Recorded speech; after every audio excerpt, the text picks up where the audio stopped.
은퇴하면 인생이 가벼워질 것이라고 생각한 적이 있다. 는 더 이상 쌀밥도 안 먹고 일도 바쁘지 않고 아내와의 평화로운 날만 남았다. 하지만 알고 보니 제가 준비하지 않은 것들이 있었고 그 것들이 닥쳤을 때 저는 대처할 수 있을 만큼 강인하지 않았습니다. 제가 아무에게도 말하지 않은 이야기가 있습니다. 하지만 오늘 저는 말하고 싶습니다. 지금까지 생각해 볼 때마다 나 자신을 용서할 수 없는 선택을 했다. 나를 무조건적으로 사랑했던 유일한 사람을 잃게 하는 선택. 그리고 제가 지불해야 할 대가는 평생 후회할 일이죠. 그 당시 나는 내가 옳은 일을 했다고 생각했다. 나는 그것이 그 상황에서 가장 합리적인 결정이라는 타당한 이유가 있다고 믿는다. 시간이 지나면 괜찮아질 거라고 생각했어요. 시간이 지나면 상황이 나아질 거라고. 그러나 시간은 아무것도 지우지 않았고 그것은 나의 고통을 연장시킬 뿐이다. 매일 아침 한적한 집에서 깨어나면 옛날 생각이 난다. 젊었을 때 나는 가족을 돌보기만 하면 책임을 다한다고 생각하며 경력을 쌓았다. 저는 아내의 말을 듣고 아내가 정말로 원하는 것을 이해하는데 거의 시간을 보내지 않습니다. 저는 항상 생각했습니다. 조금만 더 노력하면 나중에 그녀를 위한 시간을 가질 수 있을 거야. 하지만 제가 틀렸습니다. 내가 내 실수를 깨닫는 날은 내가 그녀를 영원히 잃은 날이기도 하다. 그 여자는 참을성 있게 나를 기다려 나를 위해 청춘을 희생했지만 결국 그녀를 곁에 둘 수 없었다. 나는 더 이상 사과할 기회가 없었고 식탁에 함께 앉아 하루의 사소한 이야기를 할 사람이 아무도 없었다. 이제 저는 이 세상의 모든 시간을 가졌지만 저와 함께 나눌 사람은 아무도 없습니다. 고칠 수 없는 실수들도 있고 다시 만나고 싶어도 꿈만 같은 사람들도 있다. 그리고 제가 인생의 마지막 몇 년 동안 후회만 남았고 그림자처럼 매달렸다. 저는 올해 70세인 정호라고 합니다. 평생 사랑한 사람은 아내 지은이 단 한 명뿐이었다. 우리는 둘 다 서울에 사는 가난한 대학생이었던 20대에 처음 만났다. 지은이는 그때 항상 밝게 웃으며 온화한 소녀여서 이 세상이 더 아름답다고 느꼈어요. 우리는 졸업 후 결혼했고 힘든 시간을 함께 보냈고 두 아들을 슬기롭게 키웠습니다. 나이가 들면서 우리는 아침마다 한강변을 산책하고 오후에는 차를 끓이고 저녁에는 오래된 영화를 보는 편안한 나날을 보낼 것이라고 생각했다. 지은이만 옆에 있으면 노년은 무서울 게 없을 거라고 믿었어요. 그러나 질병은 그 평화 속에서 영원히 살 수 있게 해주지 않았다. 나는 65세에 병이 났다는 것을 알았다. 처음에는 노년의 흔한 통증에 불과하다고 생각했지만 차츰 몸이 약해지면서 한강변 도로에서의 발걸음이 예전처럼 가벼워지지 않았다. 지은이가 걱정스러워 진찰받으러 가자고 재촉했다. 그리고 나서 의사는 제가 시간이 얼마 남지 않은 병에 걸렸다고 말했습니다. 그 순간 나는 죽음을 두려워하지 않았다. 지은이를 떠나기가 두려울 뿐이다. 나는 그녀가 식탁에 혼자 앉아 조용히 차 한 잔을 따라주는 장면이 무서웠지만 아무도 옆에 없었다. 추운 겨울 오후가 무서웠고 더 이상 집에 가는 길에 그녀의 손을 잡았습니다. 기일절, 자녀들이 돌아오면 지은이가 애써 웃으려 하지만 마음은 끝까지 허전할 것 같아 두렵다. 지은이가 저 없이 어떻게 잘 지낼 수 있을까 고민을 많이 했어요. 저는 비밀리에 그녀의 재정 서류에서부터 그녀에게 남겨진 친필 편지에 이르기까지 모든 것을 정리하기 시작했습니다. 지은이는 내가 떠나도 너무 외롭지 않게 계속 살아갈 수 있는지 확인하고 싶다. 하지만 아무리 준비를 해도 남는 사람의 마음을 달래지 못한다는 것을 잘 알고 있다. 지은이랑 헤어질 날을 생각해 본 적이 없어요. 하지만 곧 올 것입니다. 그리고 제가 바라는 건 다음 생이 있다면 지은이를 다시 볼 수 있을 것이고 여전히 그녀를 사랑할 것이고 우리가 가졌던 그 청춘의 날들처럼 한강변의 길을 함께 걸을 것입니다. 모든 것은 사소한 것에서 시작한다. 지은이는 집안의 물건 위치를 잘 잊어버리고 가끔 아이들의 이름을 헷갈린다. 처음에는 그저 노년의 징조라고 생각했다. 그러나 그녀는 몇 거리 떨어진 시장에 갔음에도 불구하고 집으로 가는 길을 잊은 적이 있다. 가장 가슴 아팠던 때는 지은이가 낯선 눈빛으로 나를 쳐다보며 물었을 때였다. 죄송합니다. 누구세요? 그 순간 나는 그녀를 영원히 잃었다는 것을 알았다. 의사는 지은이 알츠하이머 병이라고 진단했다. 저는 이 병에 대해 들어본 적이 있지만 항상 자상하고 가족에 대한 모든 세부 사항을 기억하는 아내에게 올 줄은 꿈에도 몰랐습니다. 나이를 먹어도 함께 추억을 떠올리고 함께 평화롭게 늙어갈 수 있을 거라 생각했어요. 하지만 이제 지은이의 기억은 한 장 한 장 지워진 책처럼 희미해지고 있다. 그 다음 날들은 도전이었다. 수십 년 동안 사랑했던 아내는 점차 낯선 사람으로 변했다. 그녀는 때때로 어린애처럼 웃으면서 말했지만 때로는 지워진 기억 속에서 무언가를 찾는 것처럼 몇 시간 동안 조용히 앉아 있었다.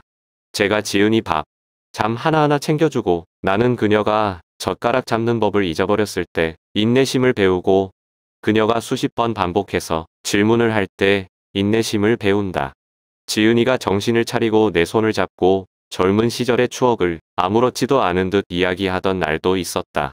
그러나 그녀는 당황하고 겁에 질린 눈으로 나를 보고 낯선 사람이라고 부르는 날도 있었다. 지은이가 한밤중에 일어나서 집안을 어슬렁거리다가 흐느껴 울었던 밤이 생각난다. 나는 무슨 일이냐고 달려가서 그녀를 껴안았다. 연약하고 아련한 눈으로 나를 바라보는 지은이는 집에 가고 싶다. 남편이 기다리고 있는데 그녀는 내가 그녀의 남편이라는 것을 몰랐다. 그녀는 내가 낯선 사람이라고 생각했다. 나는 지은이를 꼭 껴안았지만 마치 그녀가 더 이상 알아볼 수 없는 그녀의 기억 속의 하나, 그녀의 나를 찾기 위해 벗어나려는 듯 바둥거렸다. 지은이를 돌보는 것은 육체적 정신적으로 무거운 일이 된다. 나는 그녀를 사랑하지만 나를 기억하지 못하는 사람과 함께 사는 것도 너무 외롭다. 매일매일 현실과 멀어지는 지은이를 보며 나는 그녀를 붙잡아 둘 수 있는 것이 아무것도 없다.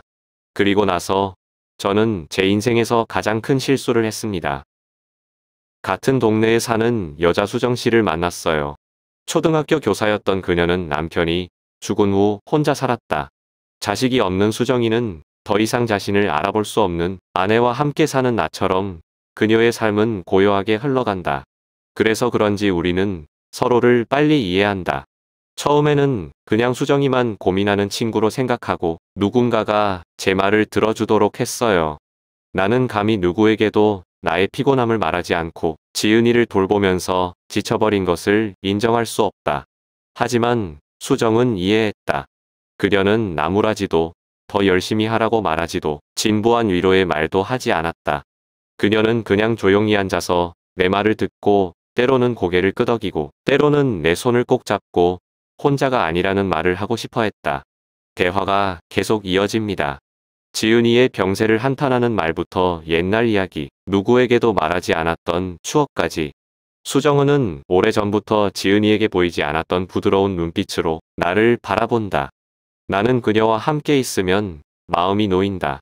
집과 같은 반복적인 질문도 공허한 지은이의 눈동자를 바라보는 애틋함도 사라진다.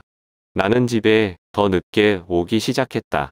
처음에는 그냥 잠깐 수다 떨고 수정이랑 차 한잔하고 오겠다고 하다가 하지만 떠날 때마다 내 마음이 미련했다. 수정은 배려받고 이해받는 남자의 느낌을 떠올리게 한다. 그녀와 함께 있으면 어깨의 짐을 잊을 수 있고 아내의 병에 대해 무력한 남편이라는 것도 잊을 수 있다. 차츰 가정부에게 지은이를 돌보는 일을 맡겼다. 나도 나만의 약간의 즐거움이 필요하다고 스스로에게 말했다.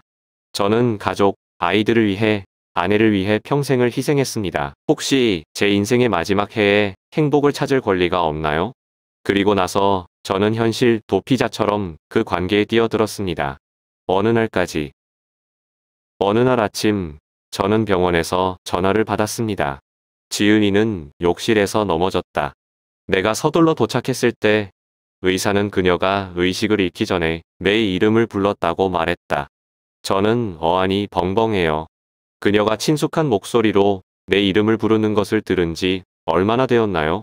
내가 이전에 소중히 여겼던 반복적인 말에 귀를 기울이며 그녀와 더 이상 인내심을 갖지 않은 지 얼마나 되었습니까? 지은이가 기억나는 게 없는 줄 알았는데 눈에는 낯선 사람일 뿐이었다. 하지만 알고 보니 기억이 사라지더라도 그녀는 여전히 저를 기억합니다. 그 순간 저는 제가 얼마나 틀렸는지 깨달았습니다. 잠깐의 외로움 때문에 평생을 바친 여인을 외면했다. 나는 책임을 면하는 대신 책임을 면하는 쪽을 택했다. 저는 제 자신의 아픔을 가장 중요한 것, 즉 지은이가 여전히 제 아내라는 을 무색하게 내버려 두었고, 지은이가 저를 기억하든 말든 저는 그녀의 손을 끝까지 잡아주어야 했습니다. 나는 돌아서서 나를 방황하게 했던 모든 것들을 제거했다. 나는 속죄하고 싶고 남은 날들을 보상하는 데 보내고 싶다. 나는 병상에서 지은이의 손을 잡고 속삭이듯 이름을 부르며 다시 한번 문 뜨고 나를 봐줬으면 좋겠다. 하지만 너무 늦었어요. 지은이는 절대 깨어나지 않는다. 나는 그곳에 앉아 떨리는 손이 그녀의 손을 잡고 따뜻함이 멀어지는 것을 느꼈다. 미안하다고 말하고 싶고 다음 생에는 그녀를 떠나지 않겠다고 약속하고 싶어요. 근데 지은이는 더 이상 제 말을 안 들을 거예요. 그리고 나는 내 실수를 바로잡기 위해 시간을 되돌릴 수 없다.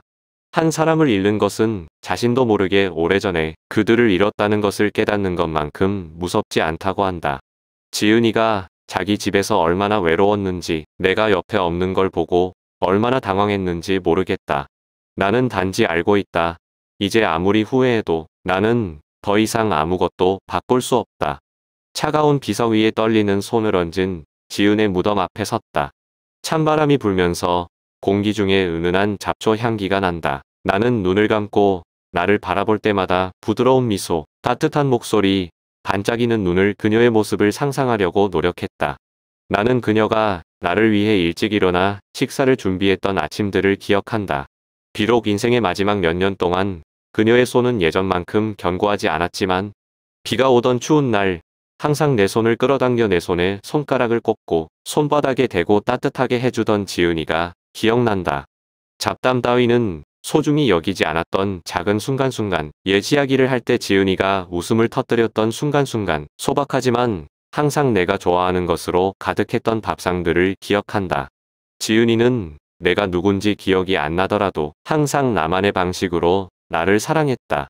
그녀는 제 이름을 잊어버리고 우리가 가졌던 기억도 잊어버리지만 무의식적으로 그녀는 여전히 제 이름을 불렀습니다. 그녀가 겁에 질렸을 때, 여전히 제 머릿속을 헤매고 있을 때 말이죠. 저는요? 내가 뭘 했는데? 나는 마지막 며칠 동안 그녀를 혼자 내버려 두었다. 나는 그녀가 나를 가장 필요로 할 때 그녀를 떠났다.